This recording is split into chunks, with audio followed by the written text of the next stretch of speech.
the past few years, we've heard the term free agents and been told we would all need to become one in order to succeed. The recent economic structures have helped to promote this concept as reality. Where do we get the tools to take control of our career path in the present and future? Welcome to the Career Confidante with your host, Marie Zimenoff. Marie and her guest experts are here to provide you with the tools you need to move forward and achieve your career goals. Now, here is Marie Zimenoff. Hello and welcome to the Career Confidante, and we're glad to see you today. And I'm just going to do this right now. It's going to cause a little ruffle, but we're going to make it happen. So we are here today with Ruth Winden, and she is a career services provider who Ruth, you spent a long time in an independent careers practice, and then you recently went in and started working inside an organization. So Ruth Winden, when you're outside of London, is that correct? Yes, I'm in the north of England, in the beautiful north. Yeah, we're so glad to have you. So tell us a little bit about, well, I think it's interesting, just what happened. How did this transition happen? Because a lot of people that are in business are very nervous to go and get a full-time job. Yeah, I think I really went against the trend. So normally, people are in an organization and then they build up all that experience, and there comes a point where they think, oh, I've probably had enough of politics now. I leave and I set up my own business. And I did it the other way around. So I ran my international career management business for 20 years.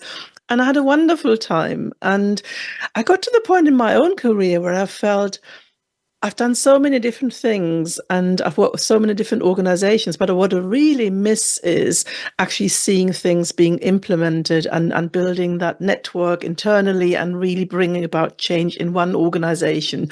Because as a consultant, you go in, you do your career development program, you work with people, and you never quite know what happens in the end, And I got to the point where I felt I've got at least another 10 years in me, and where I can really focus in on my career. And I also felt a little bit lonely. I mean, I know obviously, like we all do, we have big networks, and I was never short of people I could pick up the phone and speak to or connect via Zoom, but I just missed being part of a team. And then all this came together, and my absolute dream job was advertised, and it was actually with a client of mine. And I thought, this is the kind of job worth giving my independence up for. And so I applied, and I joined the University of Leeds, and it was a very competitive process. And I thought, rightly so, I got a very good grilling, and I really felt, I earned it. And I was over the moon when I got appointed. And also I think what helped was that I knew my future boss. That was obviously also Marie, a big consideration. Am I, being managed by someone else?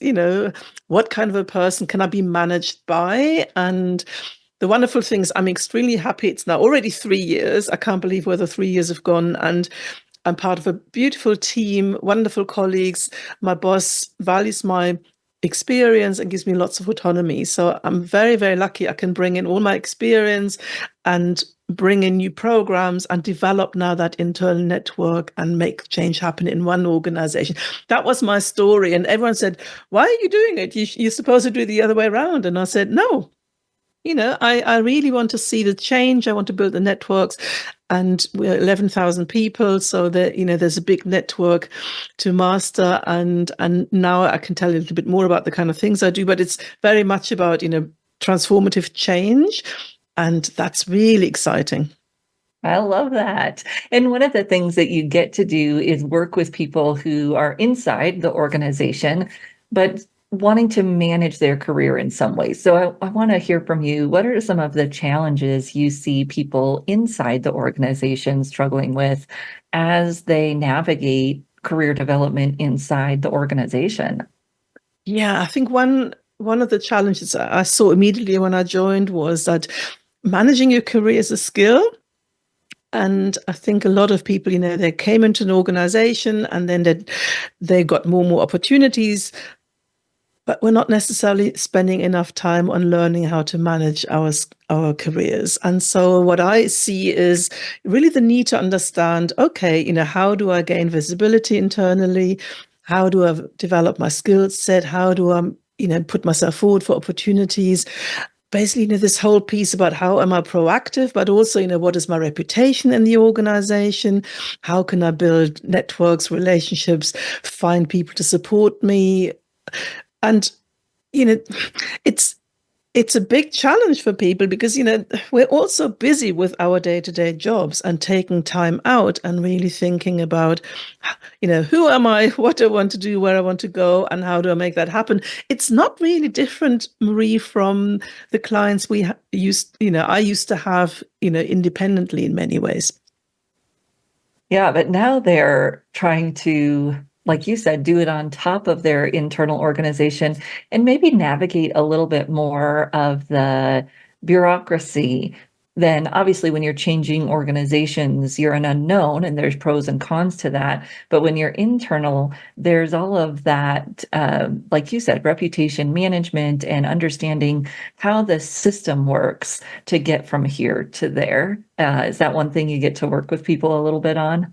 Absolutely. So tomorrow I'm starting a new group career program, and it is for professional services colleagues. And there are people who are really eager to network, to build their internal visibility, to get ready for the next opportunity, to get a promotion. And it is, and it's wonderful to work with them because they're so, really committed to their careers. And there's a lot to learn, and there's also a lot to share. And I think one thing I take away from them is also they're so keen to network and build those networks, because a lot of people in larger organizations, they work in silos, and and they want to connect with people across the organization and make those really good, worthwhile relationships and help each other and learn. And that's really something that I can then support them in by running these group programs, which is just an advantage rather than working one-to-one. And then there's obviously, a lot of confusion as well, Marie. AI is taking over, and how does that work? And our organization, we have a license to LinkedIn Learning, so that's really important to our organization. So everyone has access to that, and there are lots of new things in LinkedIn Learning that they might not be aware of, and so, our internal opportunities are also signposted through LinkedIn Learning. I know this because I'm a career professional, and, as career professionals, we are always on top of these things. But if you're busy with your day job, it might just not be on your radar. So I heard two things there. One, the power of people, and not just inside your silo, but across. And a lot of people miss that, right? That they think, oh, my opportunities for advancement will be internal to my silo. And even if that's true, they miss that the relationships they have across the organization will impact that positively or negatively, right? Because someone else's boss is talking to your boss, and they can either be an advocate for you or not. And then I also heard this learning piece of mapping what you learn and what you take the time to learn to what's important to the organization. So let's go back to the networking piece first, and tell me how you see that play out for people when they decide they're going to network outside of their silo.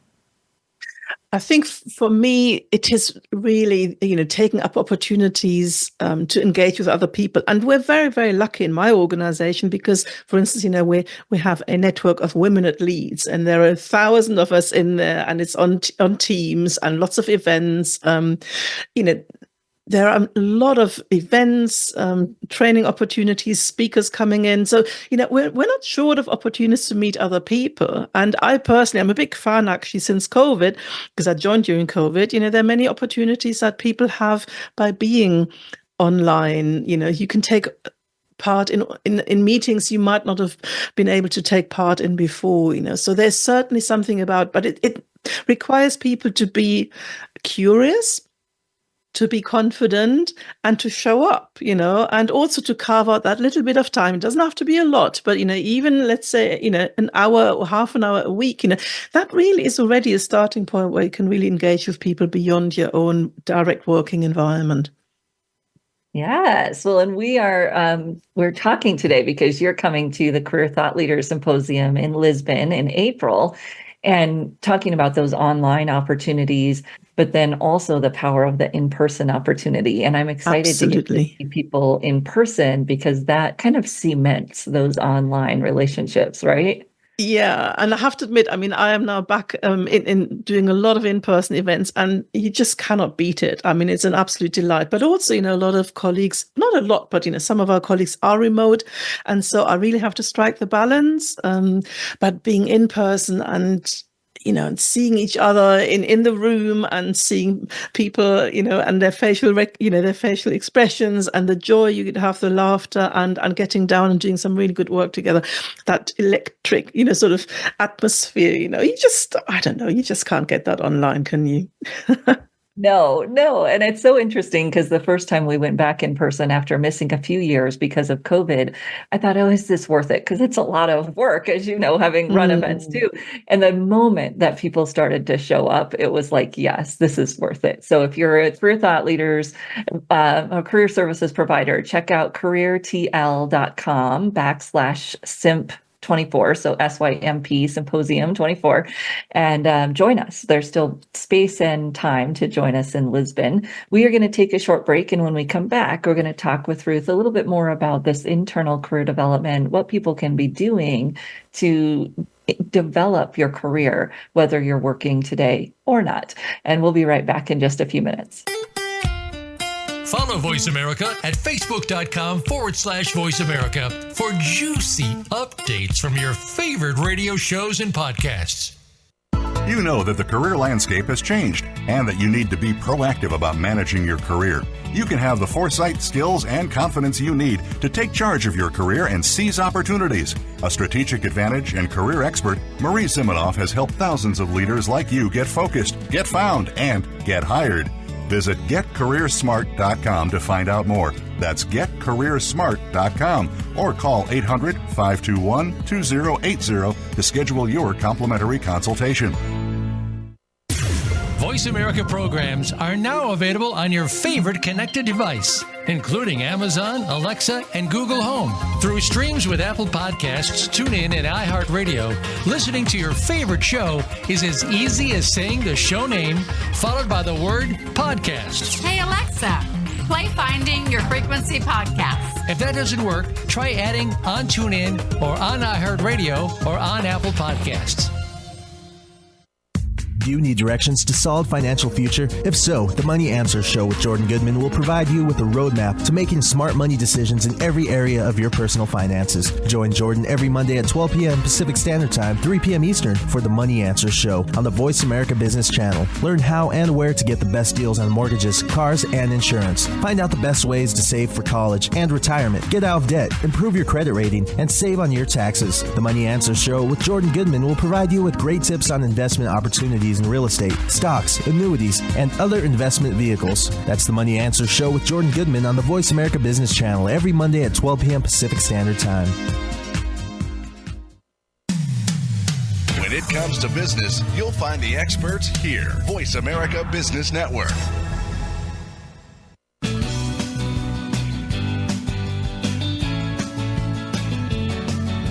You are tuned in to the Career Confidant with Marie Zimenoff. If you have a question or comment for Marie or her guest today, please call 1-866-472-5790. That's 1-866-472-5790. You may also send an email to marie@strategicadvantage.com. Now, back to the Career Confidant. Welcome back to the Career Confidante. And today we're talking with Ruth Winden, who's at the Leeds University in the UK.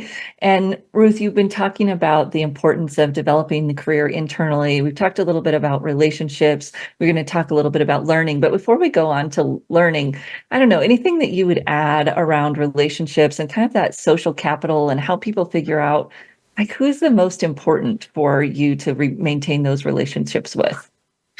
Yeah, I think it's being aware of, who the movers and the shakers are and who the influencers and, which teams are growing, where the strategy is going of your employer and, the things in the pipeline and really keeping a very close eye on, where we're heading as an organization, what are the priorities, where am I interested and ideally suited to make a difference? And, having this radar of what's going on is so important. And then really looking out for, okay, what are the opportunities, and importantly also, not just the opportunities, but actually what are they looking for? What kind of people, what kind of skill sets? And getting ready for that. And in many ways, Marie, I mean, this is our bread and butter work in careers, isn't it? There's nothing fancy about it. It's just being very clear about what do I want, what is out there, and how do I position myself strongly for those opportunities? And, this reverse engineering, looking at, okay, if I want to be doing, let's say, I'm a project manager and I want to be a senior project manager in 3 years' time, you look at the job description that is out there, and you keep an eye on those that are coming out all the time and see, okay, what are they asking for? What is the shift here? Is there something different from maybe a few years ago? And for instance, AI is on everyone's radar these days. So can I upskill myself in AI and stand out from other candidates? Because in project management, I can see lots of applications of AI. So how do you stand out? Just having that awareness of what's happening in your field, in the industry, in your organization, what's coming, and being ready.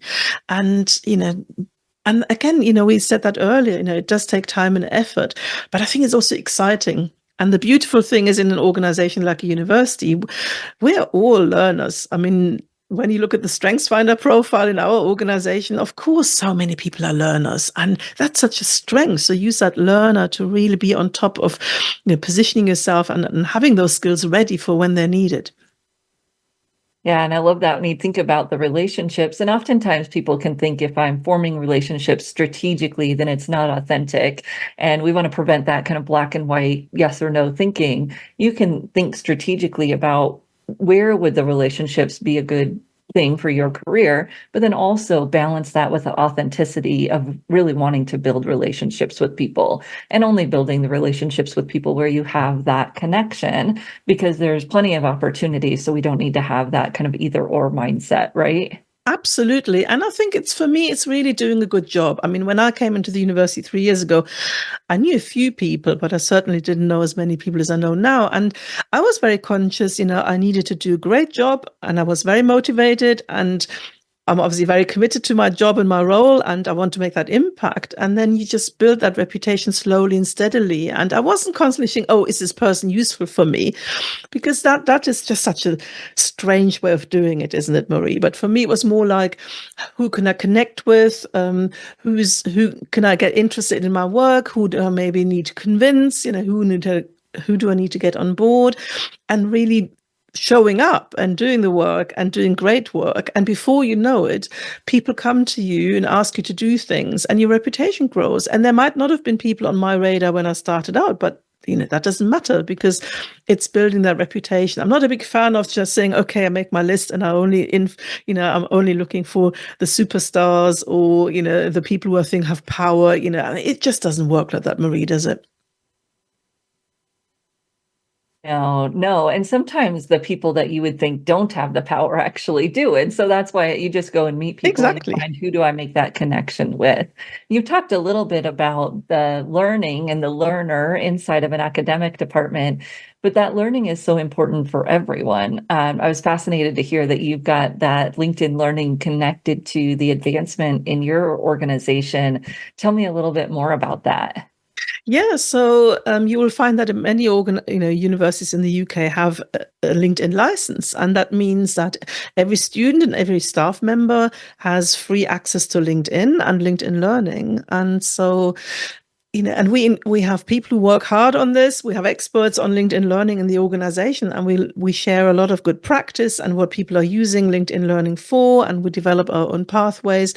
And what I like a lot on LinkedIn Learning is not just the learning opportunities, but actually, there is something about career goals, and really, which is a feature I think that is just not well known enough, is it, Marie? It's so useful, because you can put in either, okay, I want to advance in my role, or I want to advance, and make a slight change, and put that new career goal into the system. And then LinkedIn comes along and gives you lots of useful suggestions about what skills you need to develop, and what courses you should do, and what you should learn. And then what we use very extensively is also, all our internal opportunities. The job roles get shared on LinkedIn. learning as well internally. So I always say to people, keep an eye on it and see what's coming up and see who else is in these roles. So, I mean, it's a beautiful networking opportunity via LinkedIn Learning and LinkedIn, because LinkedIn gives us all this information that you might actually overlook if you are not tuned into that, because large organizations, you can't know everyone.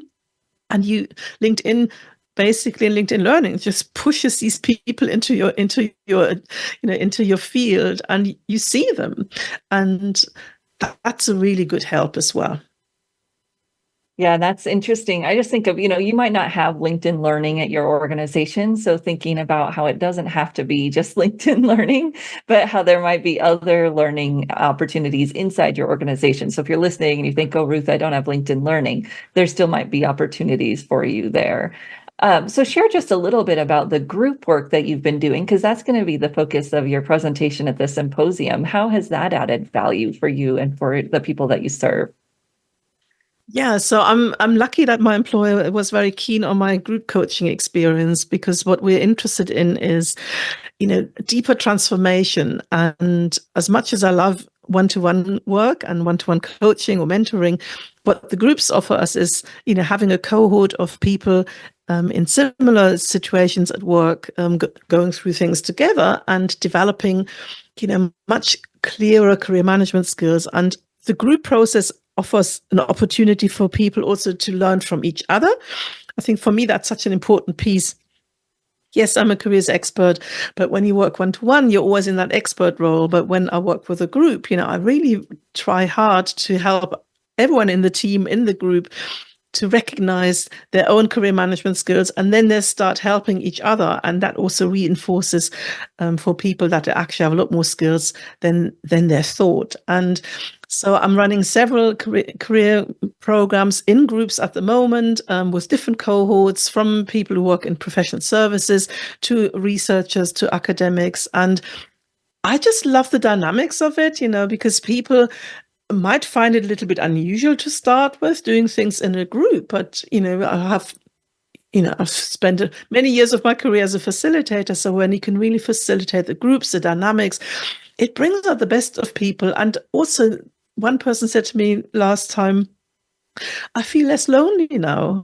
Some people do feel a little bit lonely at work, and having a group and a really positive, supportive, trusted environment, obviously and confidential, that can give people a wonderful opportunity and a safe space to explore, to hear other people's ideas, to get affirmation from their colleagues, and then go through a process that takes them through a journey. And my programs are often 4 months, 6 months long. So I really get to know people, and that's an added bonus. So I'm a big fan. And what we've seen is really big transformations. And as much as, organizations, we offer workshops and shorter intervention, that's all great.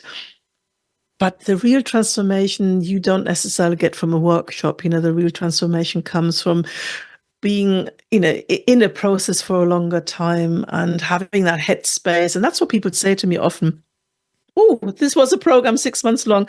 And the lovely thing is, I always thought about my career. It was always at the back of my mind.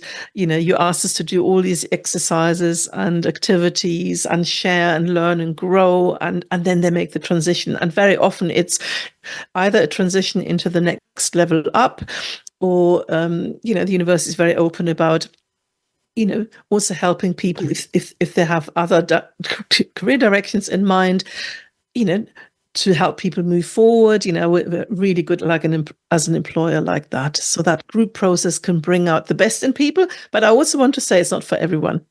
So, if people don't like to share, or if they're not comfortable in groups, or if they'd rather have, one-to-one support, then I'd say don't go into groups. But so far, so good. And it's a really special part of my life at the university, doing things with groups and helping them really have deep transformations in their careers.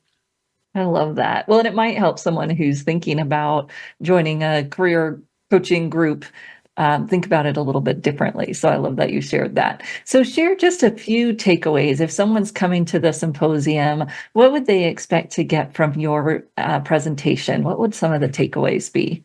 Yeah, so I want to share, first of all, why I think this is the best time ever to start group programs, because, in this economic climate, people, want to find good solutions, but also they want to connect with others. So I think the time for group coaching really has come. And then I want to share, how do you plan it?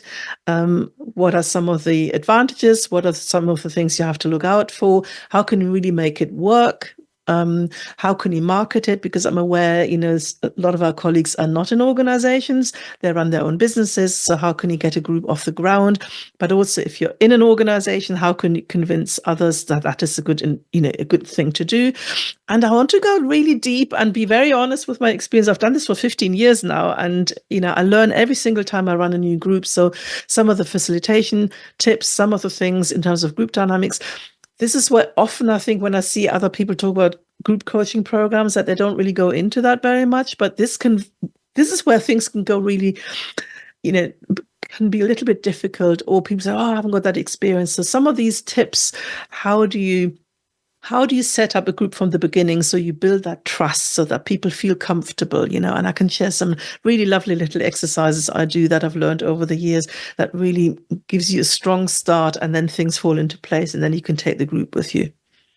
Oh, I love that. Well, I'm so looking forward to seeing you in Lisbon. And I know that the career coaches and other career service providers in our network are really going to benefit from that. So thank you so much for sharing today. And I can't wait to see you in Lisbon, April 10th through the 12th. If you're interested, careertl.com/SYMP24. So we'll see you in Lisbon, Ruth. And thank you so much. Thank you. And I can't wait and hug my colleagues who've come from all over the world. Yes. Yes. And we are going to take a short break here on the Career Confidant. We'll be back and we're going to talk a little bit more about how to manage your career. But we're going to say goodnight to Ruth for now. And thank you so much, Ruth. Thank you. We'll be right back on the Career Confidant. Voice America is on LinkedIn. Connect with us today. You know that the career landscape has changed and that you need to be proactive about managing your career. You can have the foresight, skills, and confidence you need to take charge of your career and seize opportunities. A strategic advantage and career expert, Marie Zimenoff has helped thousands of leaders like you get focused, get found, and get hired. Visit getcareersmart.com to find out more. That's getcareersmart.com or call 800-521-2080 to schedule your complimentary consultation. Have you become a member yet? Sign up now to become a member of Voice America. It's always free and easy. Plus, you get to take advantage of some great member benefits. Get unlimited access to millions of hours of on-demand content across all of our channels. Keep track of your favorite episodes, shows, and hosts in your own customizable library. Find out what shows you might be interested in based on your favorites. Plus, you get insider access with our newsletter. Membership gives you more. Sign up at voiceamerica.com and click register at the top right. Say It Skillfully is my radio show about being who you are and saying what you think needs to be said. This is your host, Molly Chang. I'll help you find the right words to tackle any challenging conversation you've been avoiding. Whether you're part of a small project team or leading a giant company, the more you accept that you're part of the problem, the faster you can be part of the solution. You'll learn how to achieve success on your terms and be happier, healthier, and more productive at work and in your life. Check out sayitskillfully.com for practical resources, including my 90-second videos, real life examples showing you how to speak up skillfully. I invite you to call in with your questions. Join me live every Tuesday, 11 a.m. Eastern, 8 a.m. Pacific on the Voice America Business Channel. And no, I'm cheering for you. When it comes to business, you'll find the experts here. Voice America Business Network.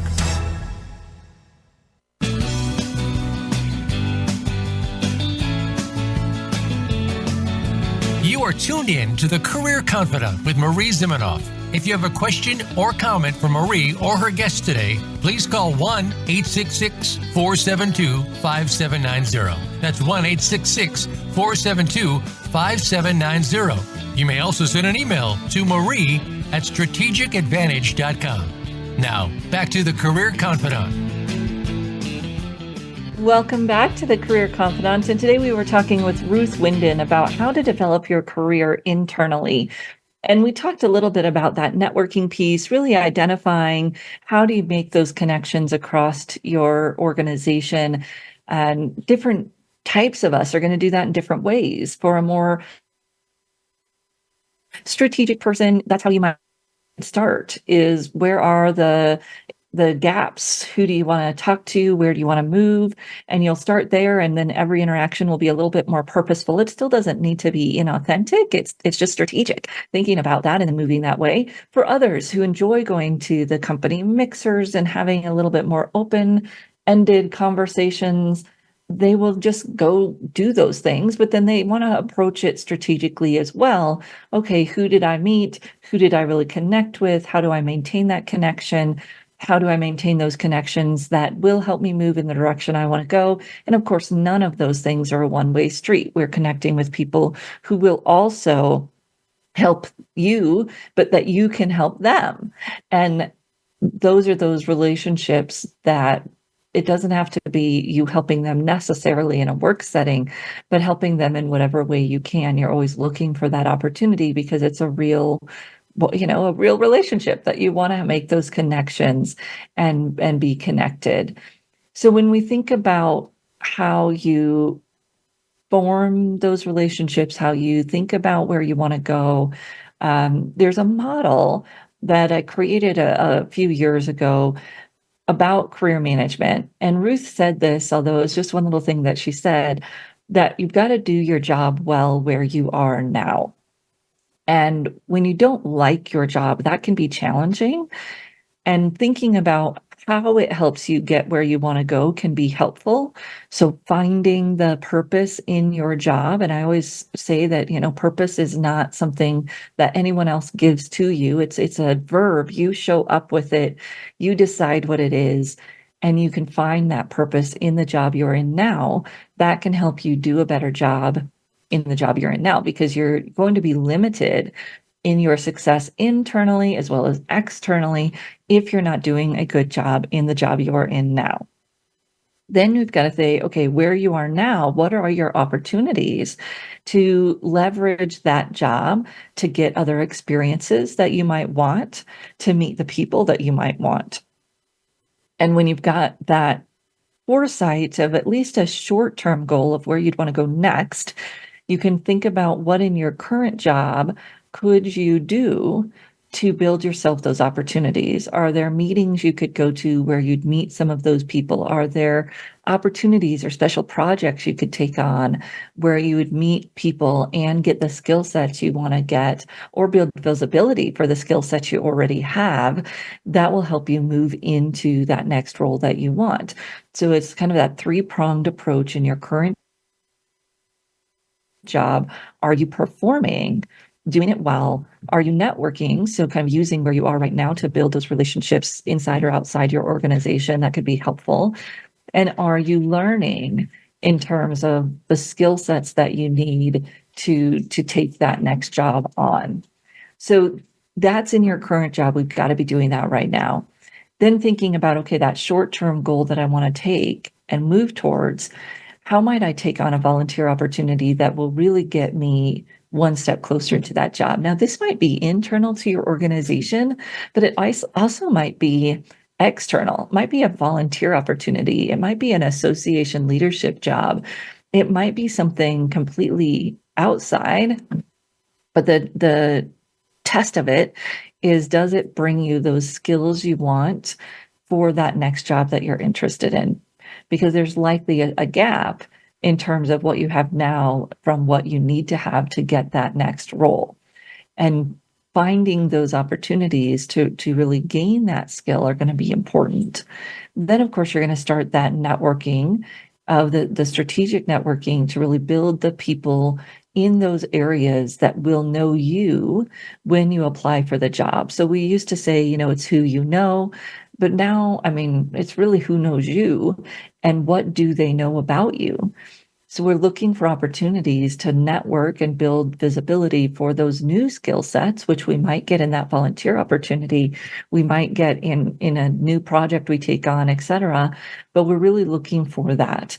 who are the people that are in those decision-making roles where I want to go, and how can I build relationships with them and visibility with them so that they see the skills I want to have, and that can get me into that next role.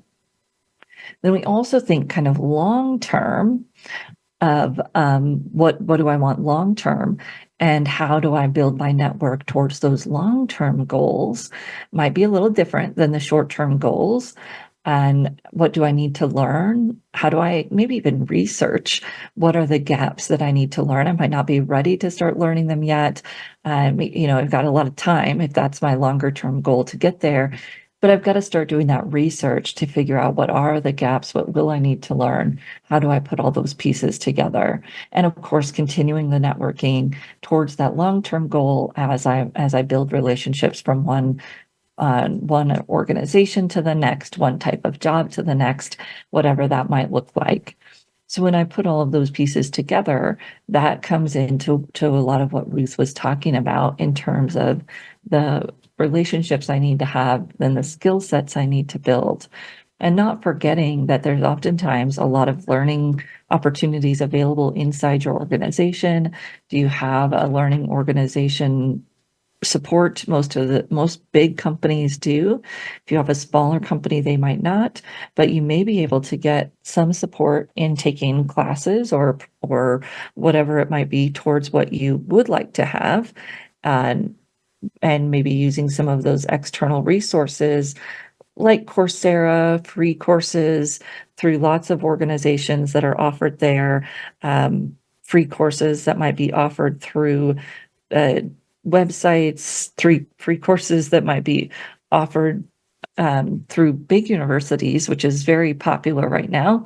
And then also some paid opportunities. But honestly, paying for like a LinkedIn Learning, I would check out most of my free options first, because there are so many, some of which that are going to bring better credibility. For instance, I could go get a certificate in something for a very low fee from many high-named organizations or universities versus the same fee I might pay to LinkedIn Learning. So what is going to fit for you? First, checking what's available inside your organization, then checking out some of those free options and the massive online open courses that might be available. And then what paid options might be the next great step. Now, researching towards those paid options can be a great networking strategy. So I can reach out to people in my industry, my peers, the people that are one level up, the people that have the jobs I want, and ask them about the courses that they've taken or the courses that I'm considering. What might help build that gap? So the visibility goes beyond the networking a little bit, because those relationships that you form are so critical, but you're not going to form relationships with everyone you need to be visible to. So you want to think about other ways that you could build your visibility internally and externally. This is where we start talking about some of the online ways that you can interact, but this doesn't have to be social media. Social media can be a good fit for some people, but it's not a good fit for everyone. You might have internal organizational channels where you can get engaged in conversations, share information, ask questions. And, people sometimes call it the company's interweb, your Slack channels, whatever it might be, that really give you that opportunity to be visible and participate in conversations inside the organization. Then attending meetings or other internal opportunities that give you the connections that you want to have. So you're thinking about, how do I build these relationships, but also how do I build visibility? And you can do them at the same time, participating in meetings. Turn on your video. I mean, it seems silly, right? But if you're not there visually, it's harder for people to see that you're there. Systems like Zoom, right? It's the people that have their camera on that rise to the top of the visual field. And that's where you want to be. Doesn't mean you have to have your camera on the whole meeting, but do engage, turn that on, and be participating in those opportunities so that you can get all of the benefit from them, not just the what information, but also the visibility and relationships. And so as I'm thinking about that piece of it, you've got the relationships, the learning, the visibility, and how are you going to build that so that you can position yourself for the next opportunity. And one of the favorites that our organization talks about is professional associations, not just because we are one, but we hear over and over again from our career coaches that they're talking to their individuals about how do you build those opportunities inside your industry. And really, those are so much built in already. Your industry associations having events, they're having meetings, they're putting out some kind of written publication, they have social media content that you can interact with. And all of those opportunities are just ripe for you to go out and figure out what works for you. How do you want to plug in? But don't miss out on those opportunities to engage in your profession or even a desired profession when you can research and find the organizations for the industry you're interested in, even if you're not in it yet, and start participating in those conversations, or at least watching the conversations to see what are the trends, what's important, what are people talking about. You can learn the language and even start to join in those conversations as it's appropriate. And I'll put in my continual plug to check out not just LinkedIn groups, but also Facebook groups. Ask the professional association where they're engaging, because it might surprise you where people are and how they're the most active. And of course, now there's a lot of off-site opportunities as well in proprietary groups. So you want to build those relationships, that the skill set, the learning that you need, and that visibility, and maybe even find opportunities to do all three at the same time. We're going to take a short break, and when we come back, we'll finish up talking about how you can promote yourself and find those promotion opportunities inside an organization. And we'll be right back in just a few minutes.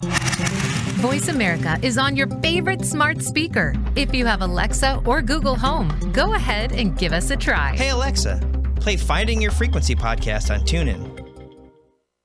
You know that the career landscape has changed and that you need to be proactive about managing your career. You can have the foresight, skills, and confidence you need to take charge of your career and seize opportunities. A strategic advantage and career expert, Marie Zimenoff has helped thousands of leaders like you get focused, get found, and get hired. Visit getcareersmart.com to find out more. That's getcareersmart.com, or call 800-521-2080 to schedule your complimentary consultation. A little birdie told me Voice America is on X. Follow us at Voice America TRN. Are you a business owner, 1099 contractor, part-time employee, or volunteer who needs group health coverage you can actually afford? Do you know a nonprofit who would benefit from unlimited zero-cost funding? How about cost reduction, school safety, mental health wellness, and more? All these and more are fair game on Finding Certainty. If you want more certainty in your own life, you are not alone. Join us each Friday at 9 a.m. Pacific, 12 p.m. Eastern on the Voice America Business Channel. Find your own brand of certainty and realize your personal American dream with Finding Certainty, hosted by Patrick Lang. Let's unwrap the certainty experience together. Voice America Business Network, the bottom line in business.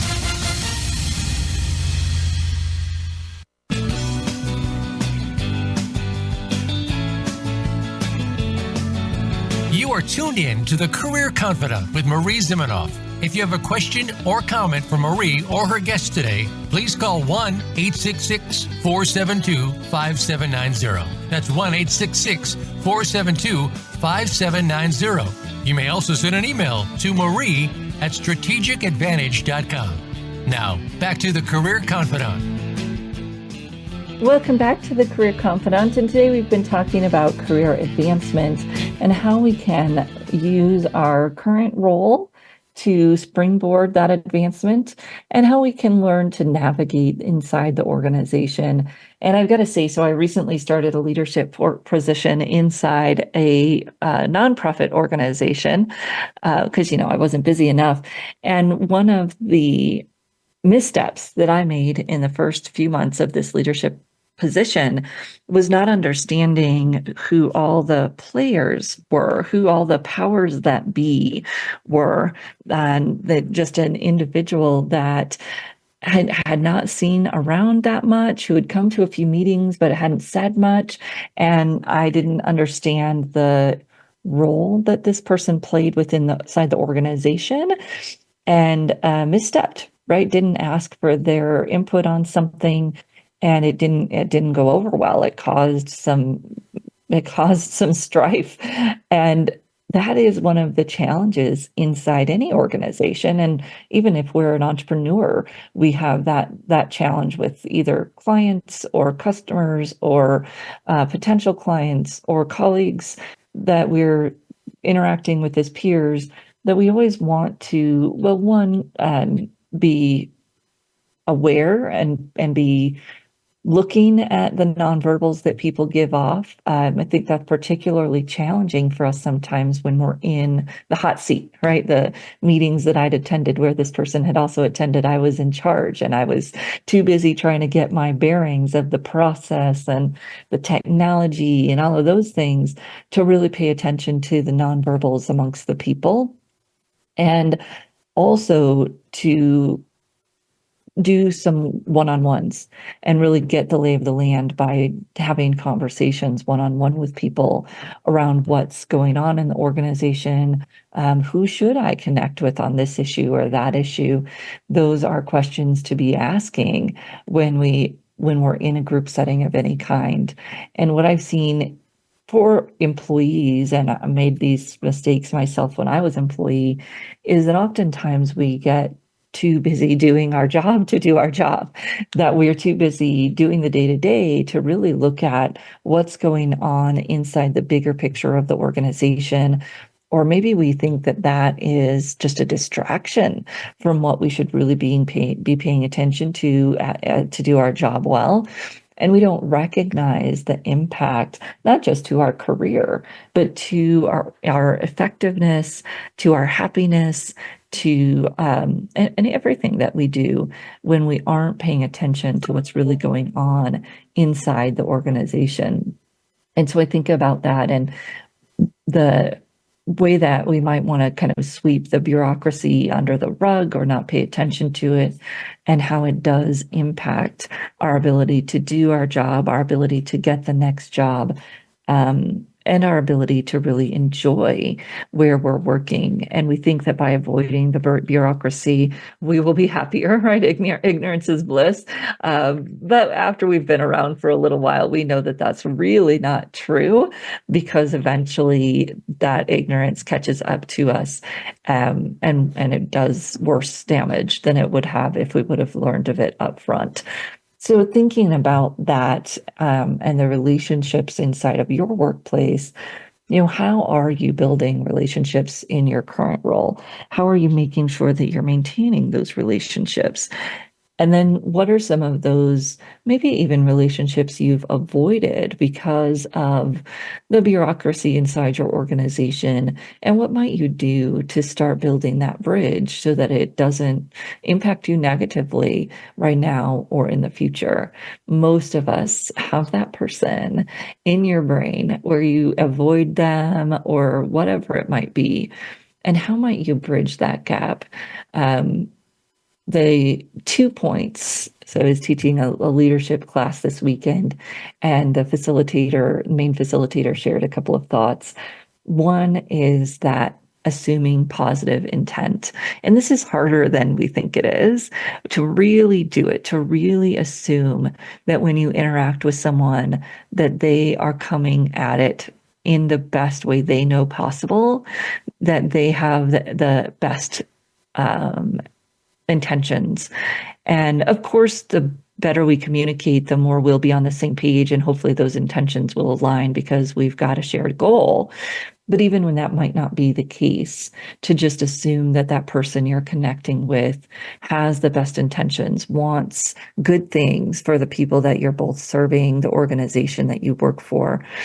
And when you bring that assumption in to your conversation, it just changes the dynamic. A lot of times we come into a conversation with a lot of negative assumptions about the person, bad things that we think they intend or want. And at the very least, it'd be nice to be neutral, but that's pretty challenging. So we think about how can I come in kind of assuming that in positive intent. And that doesn't mean that I'm going to be blindsided or naive, but it does mean that I come in with that positive intent assumption from the beginning. Then, of course, you've got curiosity, and that when someone doesn't agree with me, that I can stay curious as to why. And leading with that curiosity instead of ego is really where we try to come to as a coach, right? Is that I'm coming into this one believing that my client is the expert, that they're whole, that they know their life. And that's what's really important. Of course, I can offer additional thoughts on other matters, but when it comes right down to it, they're the ones that will have to live their life and therefore be the expert in it.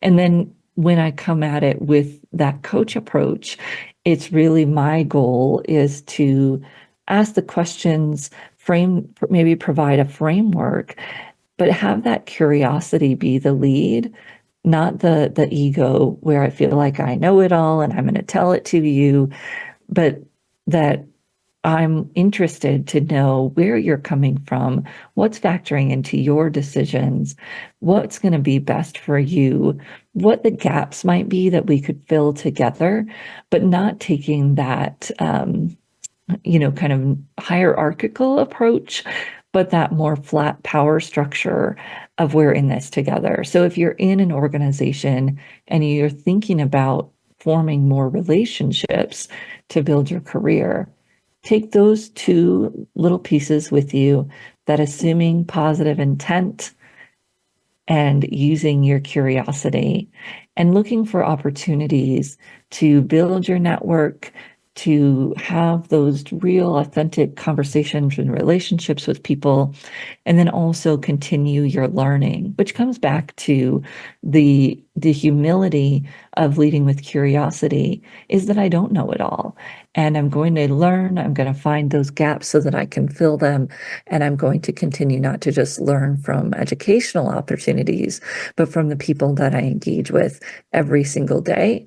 And the only way that I can learn from them is to bring those positive assumptions of intent and the curiosity into what I do every day. So if you're a career services provider, whether that's a career coach or work in a university, work independently, we welcome you to join our virtual community at Career Thought Leaders. We have Career Thought Leaders group on Facebook.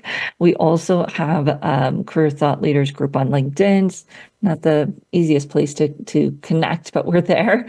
And you're also welcome to join us every Tuesday. We go live on our YouTube channel, Career Thought Leaders YouTube channel, on our Facebook page, on our LinkedIn company page on LinkedIn, every single Tuesday at 4 p.m. Eastern Time. So you can get some more specific resources for career services providers. And of course, we hope to see you in Lisbon, April 10th through the 12th, careertl.com/SYMP24. Thank you. And we will see you again next week right here on the Career Confidante.